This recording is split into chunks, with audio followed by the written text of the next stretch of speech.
Hi friends, Madhuri tasty food. ఈరోజు egg curry చేయబోతున్నాను. Egg fry. Oil వేసుకుందాం 2 స్పూన్స్.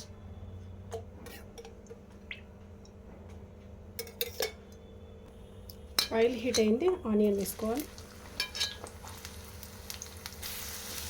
కలుపుకోవాలి, ఫ్రై చేసుకోవాలి ఆనియన్. ఎగ్ ఫ్రై 5 మినిట్స్లో రెడీ అయిపోతుంది ఫ్రెండ్స్. సబ్స్క్రైబ్ చేసుకోండి ఫ్రెండ్స్. లైక్ చేయండి, షేర్ చేయండి, సబ్స్క్రైబ్ చేసుకోండి ఫ్రెండ్స్. ఓకేనా? పసుపు వేస్తున్నాను, అల్లం వెల్లుల్లి పేస్ట్, 1 టీ స్పూన్ సాల్ట్, 2 టీ స్పూన్ల కారం కలుపుకోవాలి. ఎగ్స్ వేసేయాలి.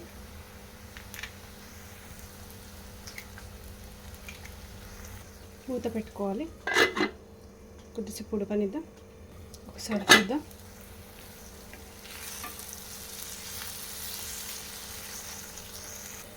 కొద్దిసేపు మూత పెట్టుకుందాం. ఎగ్ ఫ్రై రెడీ అయిపోయింది. తప్పకుండా నా ఛానల్ని సబ్స్క్రైబ్ చేసుకోండి ఫ్రెండ్స్. ఓకేనా? బాయ్.